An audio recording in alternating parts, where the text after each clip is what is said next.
ভুল বুঝে দুর্গাকে কষ্ট দিল জগদ্ধাত্রী। হ্যাঁ বন্ধুরা, কৌশিকী মুখার্জির পরিকল্পনা মতো দুর্গা যে খেলাটা খেলছে সেই খেলাটা এতটাও সহজ নয়। কেননা এই খেলাটা খেলতে গিয়ে সবাই দুর্গাকে ভুল বুঝছে। সবাই ভাবছে দুর্গা হয়তো স্বার্থপর হয়ে গেছে, দুর্গা হয়তো ক্ষমতার লোভে অন্ধ হয়ে গেছে।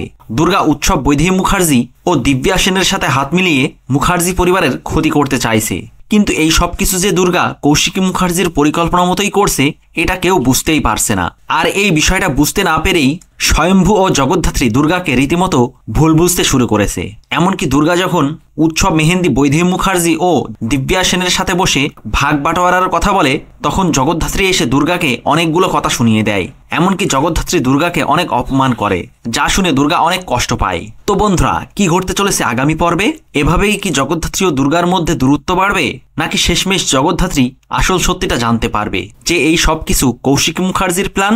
কি মনে হয় আপনাদের তা কমেন্ট করে জানিয়ে দিন। ভিডিওটি ভালো লাগলে লাইক, শেয়ার ও সাবস্ক্রাইব করে সাথে থাকুন। ধন্যবাদ।